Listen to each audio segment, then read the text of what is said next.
Bonjour et bienvenue très chers abonnés de Global Construction TV. C'est votre émission Construire qui vous permet de découvrir les savoir-faire de Global Construction et Ingénierie. Aujourd'hui, nous sommes dans la commune de Mongafula, au quartier Maman Mobutu, pour vous parler de l'évolution de ces chantiers.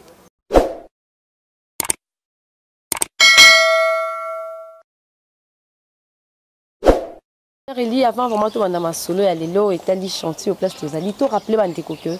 awa na chantier o ezamba liboso te tozala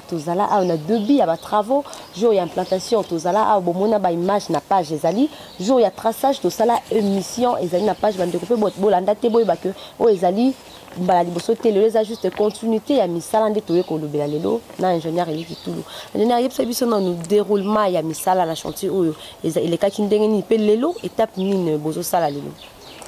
Merci pour m'accorder la parole. Chantier o ezali moko ba chantier na biso ezali ko salema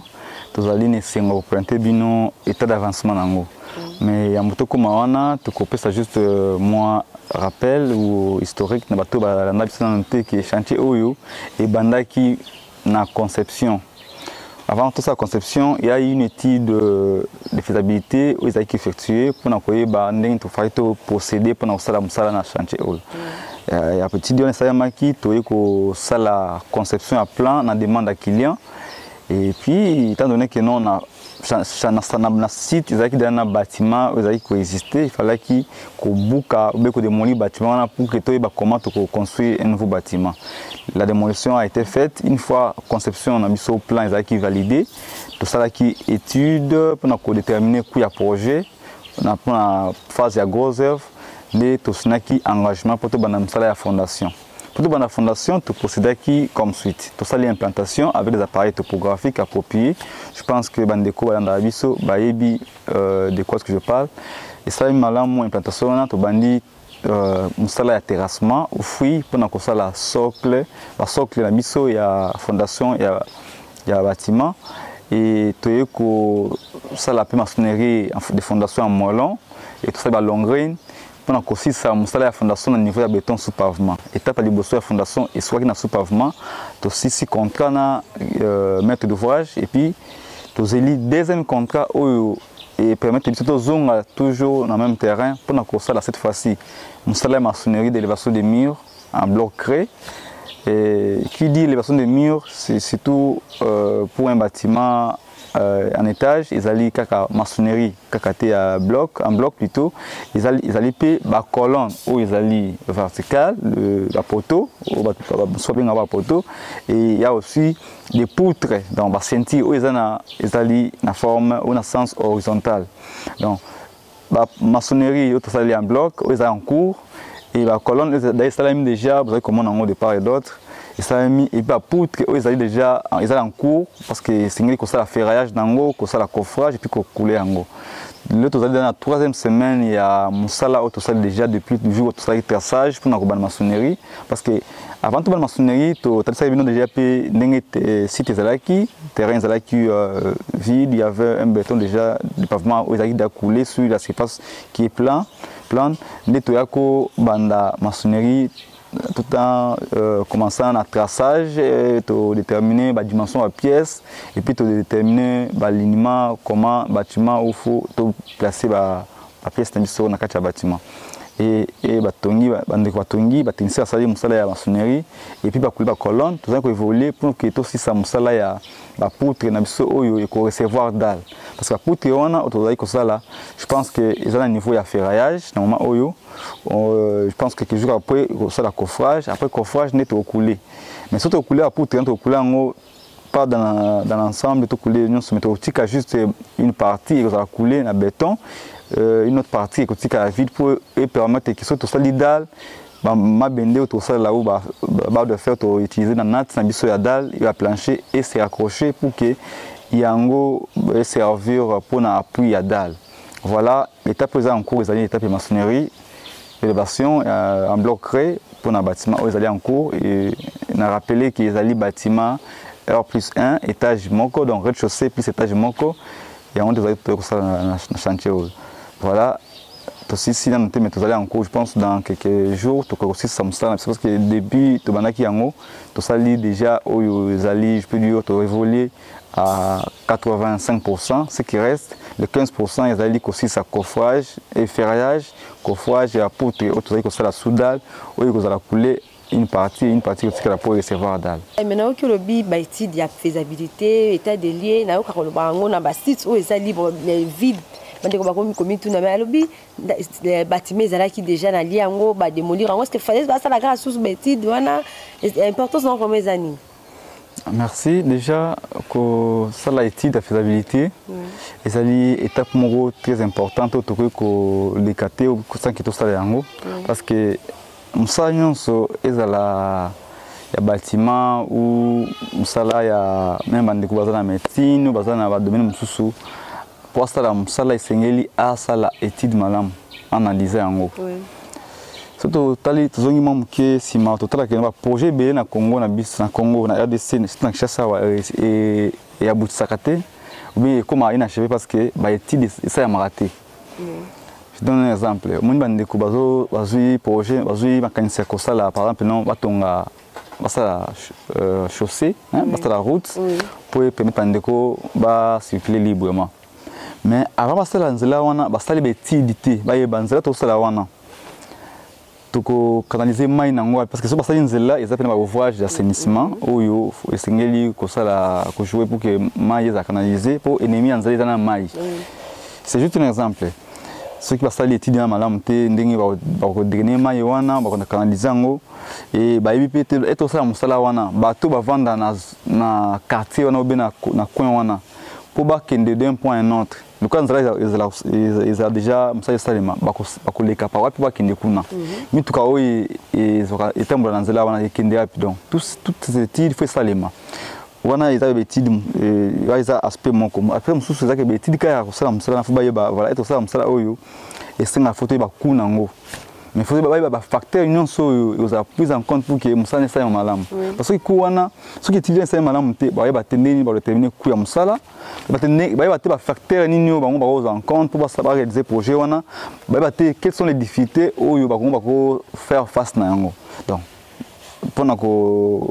répondre directement à que l'étude et tout ça la faisabilité pour état des lieux et permettre à surtout ba projet tout ça la wana quelles sont les contraintes ou quelles sont les réalités où ils allaient en face na biso pour que être au banda projet wana tout ça vraiment bloqué même s'il y a des difficultés mais tout ça la mesure à contourner en haut et à surmonter parce que na musala non c'est toujours des difficultés ba contraintes ils ont raté mais c'est nga koyeba ngo au préalable pour que moteur ça musala wana yeba quelle méthode ou bien quelle technique il faut appliquer pour comme un résultat où ils allaient souhaiter. Voilà pourquoi tout ça la état de lié c'est pas seulement pour le terrain où ils sont vide ou le terrain où ils sont dans la périphérie, dans pembeni, même dans une parcelle où il y a déjà un bâtiment. D'ailleurs, dans la place où ils ont un bâtiment, il faut étudier ça parce que tous les bâtiments ils ont un bâtiment, ils ont bâtiment tout garder ou tout démolir. Par exemple, pour un bâtiment, vous avez une carte à parcelle, dans le banc déjà dans la mission et les cas, on avait trouvé un bâtiment dans cette parcelle où il y a un état de délabrement avancé. Mais selon le client,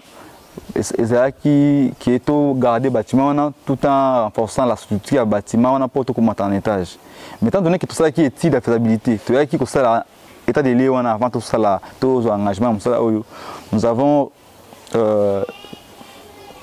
constater que le bâtiment est là qui a mesure à garder en vie étant en vestité donc ils ont bâtiment il a vieilli et puis ils ont dégradé on pouvait pas vraiment garder ces bâtiments comme ça comme en étage d'où c'est pour ça que solution la mise ou bien apport la mise contribution technique et voilà ils ont madame tout bouc bâtiment wana tout bandela mususu raison pour laquelle tout bandela pe bâtiment mususu heureusement pe ndeko est-ce que ça là qui azali pe moto ndeko oyo ayokaki biso nde azwaki pe engagement na biso no voilà to bukango to bandela parce que to zakaka te to yaka ko buka to bana ko tonganda ku to te ba kolon to matame fo yeba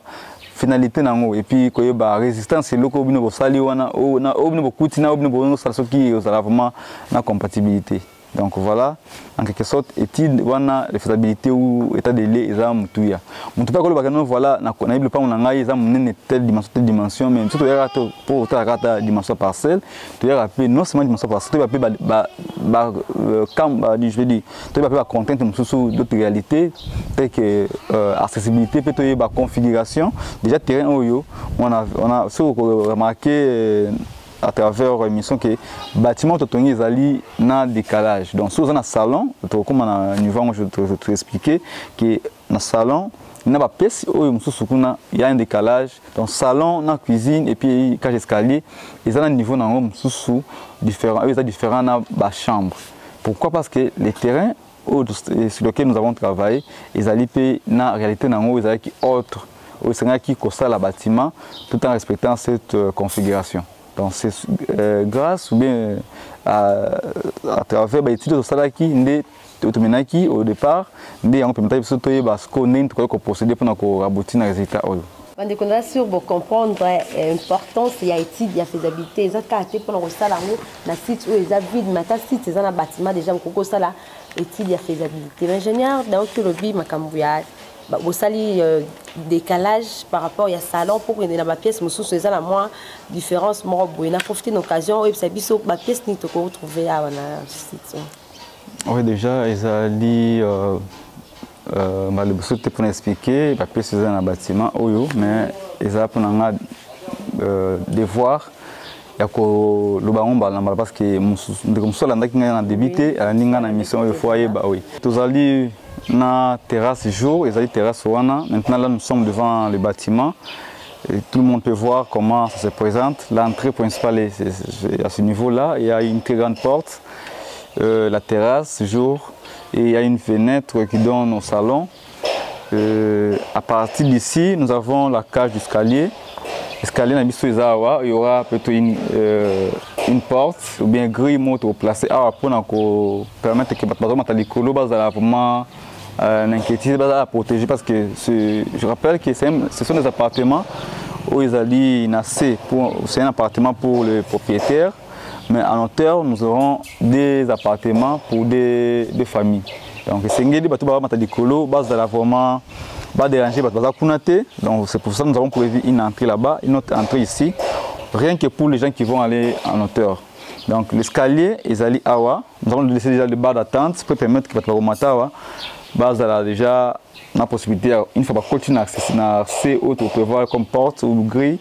directement ils peuvent prendre l'escalier donc l'escalier va commencer à partir d'ici mais après l'escalier nous allons prévoir aussi une pièce comme toilette à visiteurs. Eux, vous allez vers le fond là-bas, mais l'accès et la toilette on est de l'extérieur. Voilà la pièce où tout ça qu'on retrouve dans le bâtiment où ils ont. Je rappelle, nous avons 3 grandes chambres au rez-de-chaussée, 2 salles de bain, l'une pour les parents, l'autre pour les enfants, un bureau, un dressing, une cuisine, un dépôt réserve et 2 terrasses. Terrasse jour et puis terrasse service. Terrasse jour c'est pour les séjours, terrasse service pour la partie service, donc c'est pour la cuisine. Et la cage d'escalier, c'est juste là où je suis. Et derrière, nous avons aussi une toilette visitée qui sera prévue vers le fond. La plupart, il y a des chantiers qui sont en cours, ils ont une clôture après, bâtiment il a dit mais on a moni clôture les annontés mais bâtiment déjà bandé au tongama et comme il y a un niveau moko il y a l'écolo, il y a préférence il y a client il y a mokoto par rapport il y a beaucoup de temps qui n'ont on a site de préférable au bandana bino bâtiment. Oui, pour la situation où la parcelle qui n'est pas clôturée, qui au début il y avait un bâtiment. Donc si vous avez un bâtiment dans la parcelle, c'est que nous vivre sans qu'il y ait un mur de clôture. Maintenant, si vous avez un projet à bâtiment, les clients ne nous ont pas demandé de faire la clôture. Donc, à chaque fois, tout ça, les clients sont à Bisso. Tout ça, une contribution ou bien point de vue à coopérer ça client par rapport à autre money. Mais ici, nous avons travaillé pour le projet à bâtiment. Donc, tout ça, conseil, je pense que Kindanato et Bato Bisso qui ça la clôture ou le bâtiment ils allaient m'embêter mais sauf que il faut que qu'est-ce qui est la priorité Ce priorité est bâtiment, je pense que Ndeko a bâti un bâtiment parce que c'est priorité pour naïe. Si vous avez clôture, il devait commencer par la clôture. Mais pour le cas où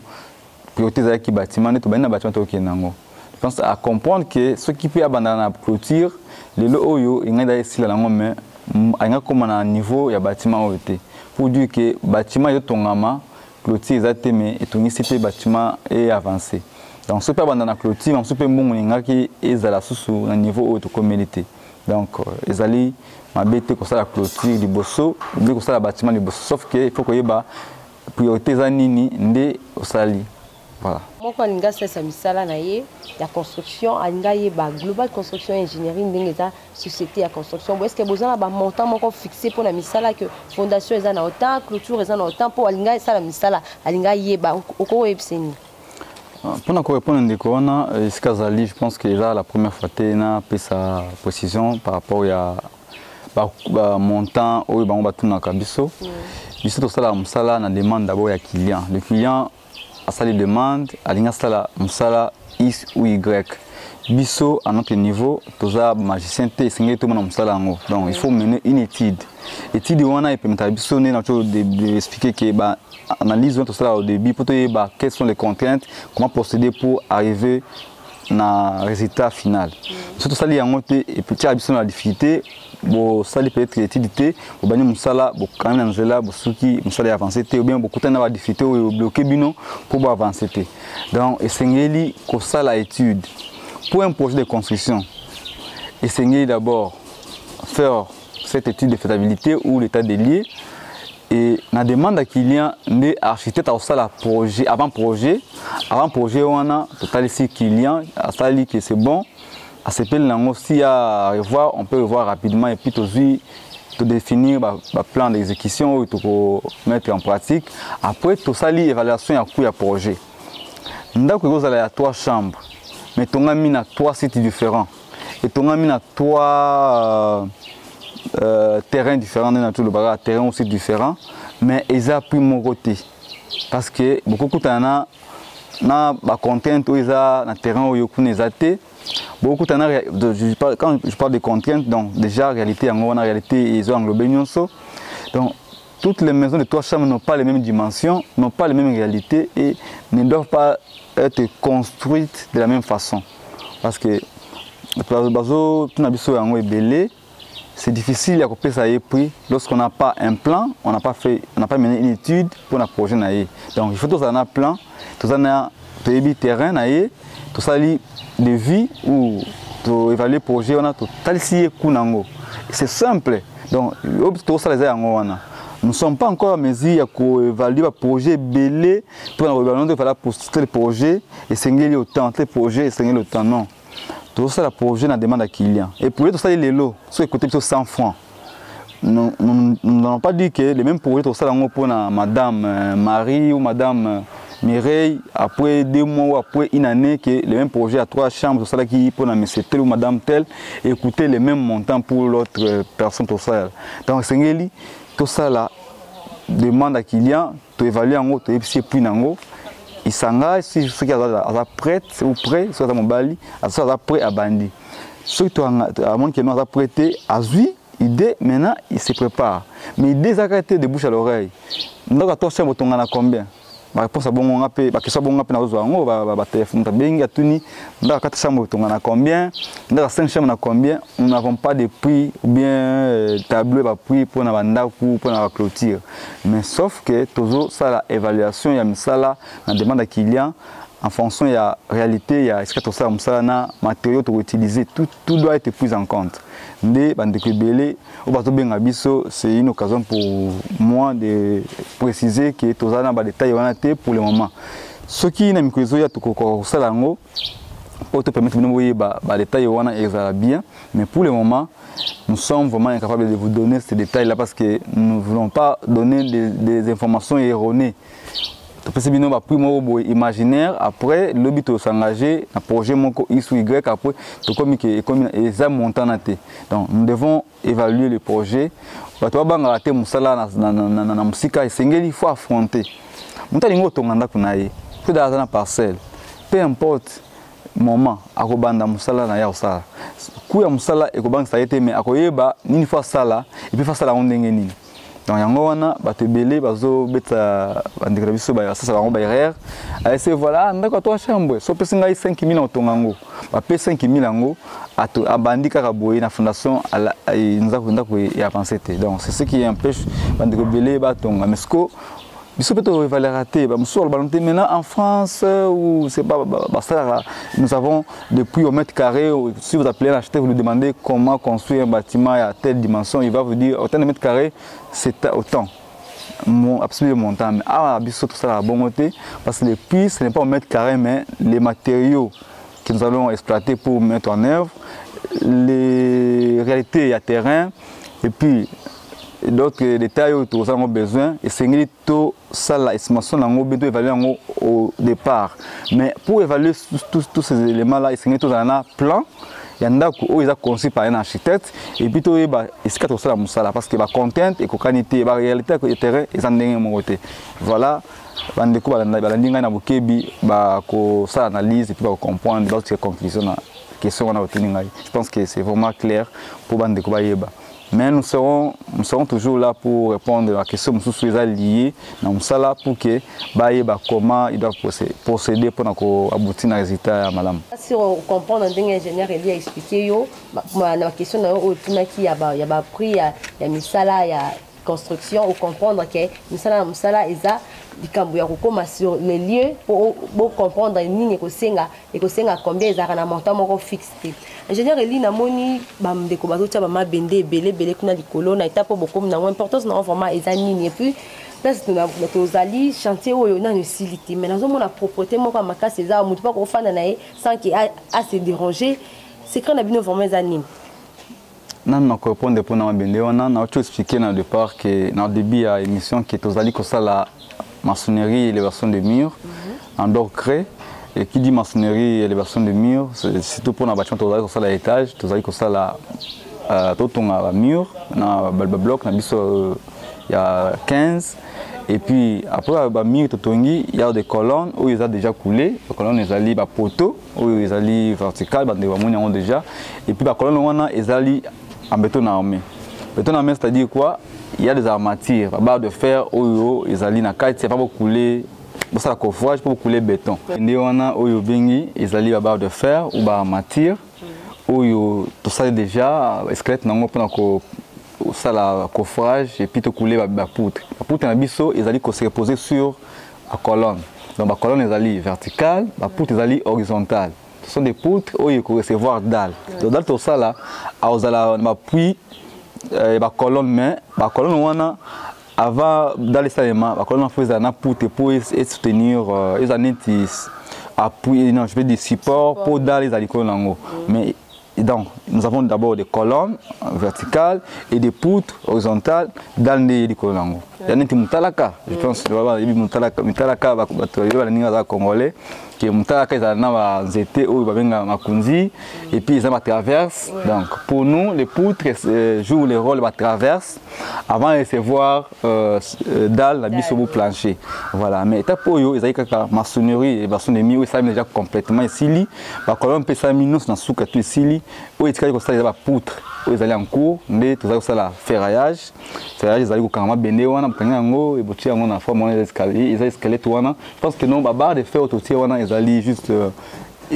opposé mais il y a d'autres barres de fer qu'on a ajouté parce que le nombre de barres de fer tout ça dans la poutre wana ils a déterminé c'est pas le nombre où ils ont wana mais nous allons ajouter d'autres barres de fer avant de couler tout coffret les coffrets ils allaient comme ça la planche pour ils forme comme moule ils forme en moule quoi pour que béton wana ba couler ngo et ça les prise pour des coffrets et très siko na forme moko bien déterminée et comme ça solide donc voilà les poutres mais to couler la poutre wana complètement na soukaté nous allons couler à une certaine hauteur ou épaisseur ou etika la wana to tika va vide pour servir que mon colo to koya pour dans l'étape il y a plancher mais et tout ça la coffrage na biso na tout ça là il faut ba bende wana ekota na ba poutre na ba espace wana pour que et comme et le comment donc ils ont ma casse na la poutre wana parce que il vous a été tout ça nat même si le colon a béni mais faut et ça la vraiment jonction en malam voilà et on tout ça pour tourner ça pas battre na itali ndenge ezali komona chantier na biso ezali d'abord question ya organisation tolobi mosala oyo ezali kosala malamu esengeli mpe ezala propre. Nous parlons du professionnalisme, nous parlons de la qualité, nous parlons vraiment d'une équipe dynamique qui va rester à Moussala. L'équipe non seulement kosala musala na makasi nzoto mais baza pena maele ya mutu na mutu po ba nini ba sala et ce que tayi bosoto mingi etinda mutu azoka c'est mutu sala accident facilement. Et lorsque le chantier est propre, c'est dégagé, ça montre vraiment que le travail est bien fait, il y a une organisation, ils ont vraiment un esikawana et puis musala est en ordre. Pour permettre à ce que Moussala, même si c'est limité, vous avez quand même évolué. Parce que comment vous expliquer que Moussala est en cours, mais les chantiers sont là avec trop de débris, tout ça. C'est pour cela nous, l'entreprise Global Construction, tout travail en politique, on a que les gens qui travaillent ou les ouvriers doivent veiller dans le nettoyage à chantier du jour au jour. Chaque jour, ils travailler, le soir, ils doivent penser directement à nettoyer pour que le chantier soit propre, pour que les jours suivants, ça va vraiment le chantier. Voilà un peu en quelque sorte nous toujours travailler pour qu'on ça même. Donc le chantier est vraiment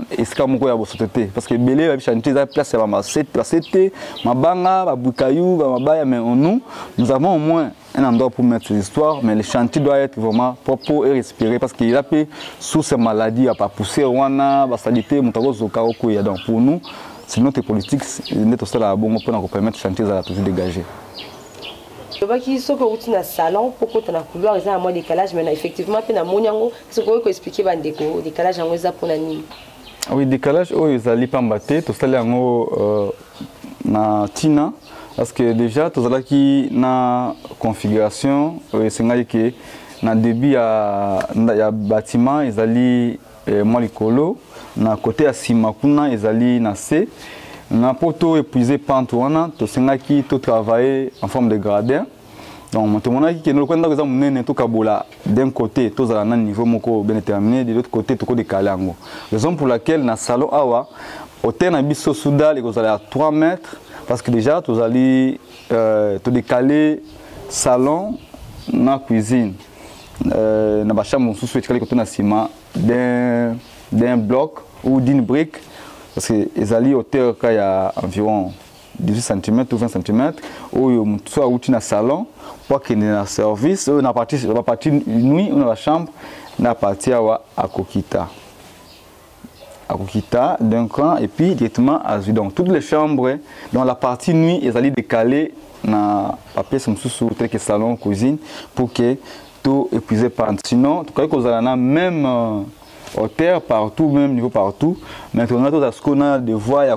consommer ou bien à utiliser matériaux et belés qu'on a souka pour commencer à niveau parce que une fois déjà pour avoir un assez pour atteindre des niveaux donc faut qu'on ait un niveau où il y a entrée pour ramener on a ciment pour que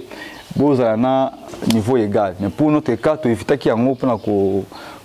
créer gradé et permettre que non dans le salon, dans la cuisine, tout à niveau moko. Mais à partir du couloir vers le chambre, nous avons une autre hauteur ils allaient différents dans le niveau. Donc déjà, la différence il y a brique moko pour qu'il y ait accéder dans la chambre. Donc il peut aussi que on ne peut pas que dans la chambre et comme un obstacle était mais un escalier, déjà les gens qui vont habiter dans la maison ou dans ce bâtiment, aux amis à quoi que non voilà ceux qui habitent dans le salon, pas que dans la chambre à Kitaka d'un camp ou d'un pas pour qu'il y ait qui ne soit pas dans la chambre pas qu'il y ait dans le salon à commenter. Donc les gens qui montent dans l'escalier ils ont marche belé ma contre marche mais eux ils ont marche moko mais les gens montent à devant ça sera déjà enregistré dans la mémoire que non awa to quitter pour nous côté dans la chambre et puis on monte pas dans le salon. C'est comme ça qu'on les a enregistrés. Donc on n'a pas fait ça dans sentiment mais juste tout ça en fonction il y a configuration. Il y a terre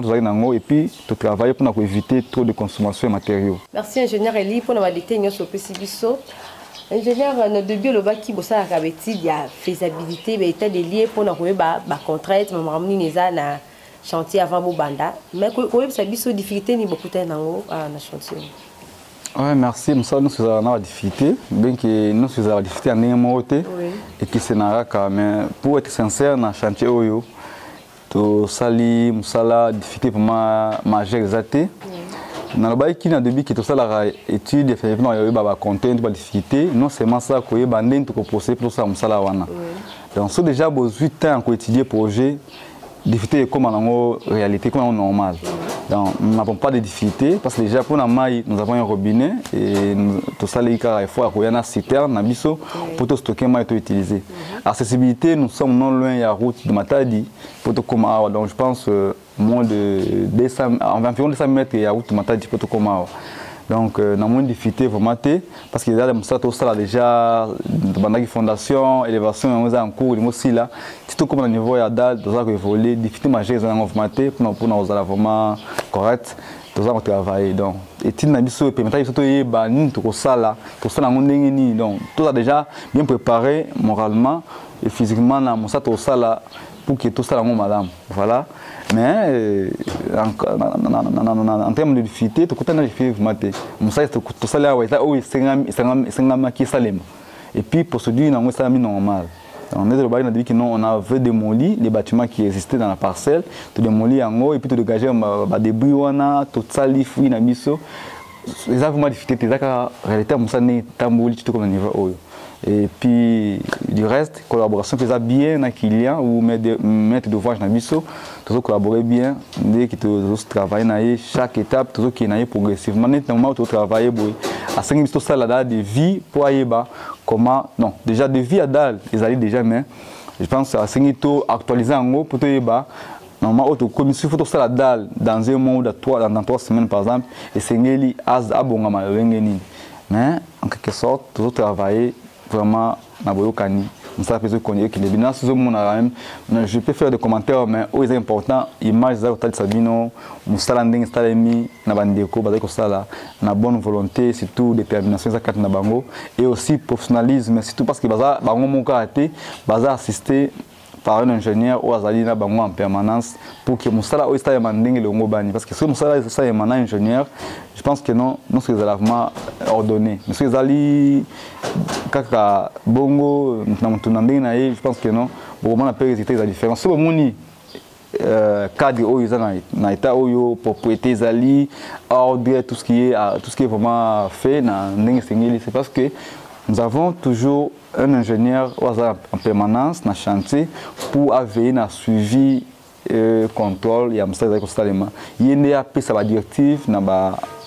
ouvrier parce que biso unga nazali responsable je suis l'entrepreneur nazali ingénieur na cause la tongo pour un chantier monté parce que je suis sollicité de part et d'autre je dois remplir certains devoirs nako signer ba contrat nako za engagement mususu ailleurs pour ça la pe ba msa mususu eza côté administratif ou technique mais na chantier tellement qui va chantier de belé et c'est ngeli qui est un ingénieur ou à permanent pour la suivi et nous faisons juste pour la supervision peut-être 1 ou 2 fois par semaine. Général Elite comme vraiment la souka bandeko wana tozaki na commune ya Monga Fula na quartier maman Mobutu pour la continuité il y a misala ya chantier oyo boyoki ndenge ngana ingénieur Elite tout solo liango peut expliquer bino petit no éclaircissement na ba mususu pe boyeba kité pour comprendre ingénieur na tikelo maloba au conclure par rapport à émission lelo. Merci na sepeli pour bolandi biso pour bolanda biso régulièrement izaka musala obino bosenga to salaka biozali quand même bien placé à juger notre savoir-faire, notre façon de travailler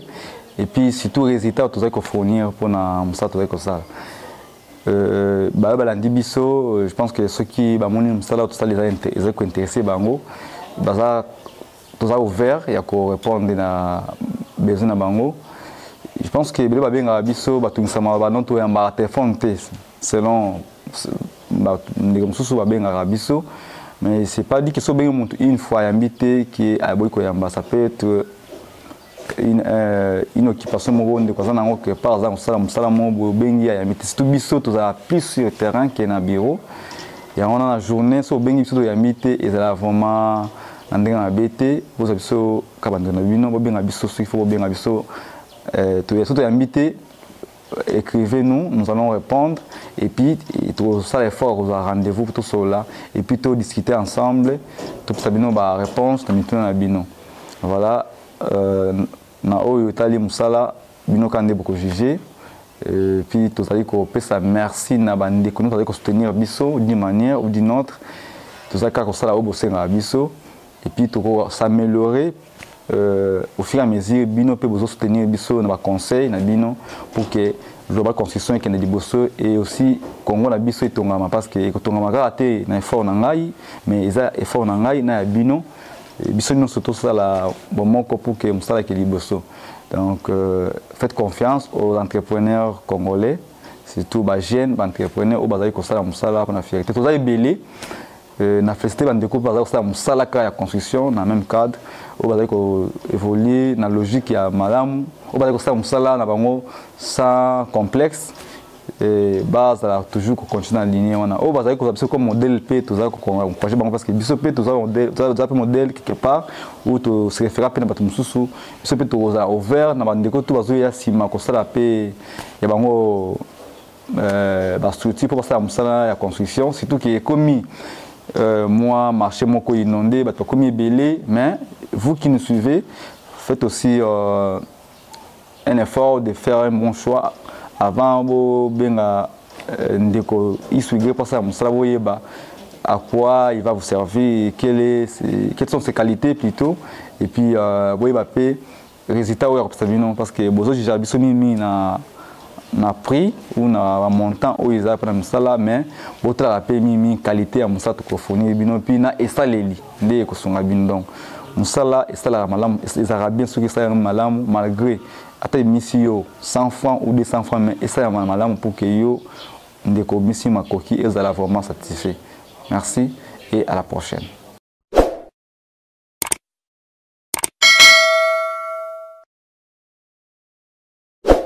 Nous sommes arrivés à la fin de cette émission. Merci d'être avec nous. Veuillez nous contacter sur ce numéro affiché au bas de vos écrans pour toute information. D'ici là, portez-vous bien et au prochain numéro. Je sais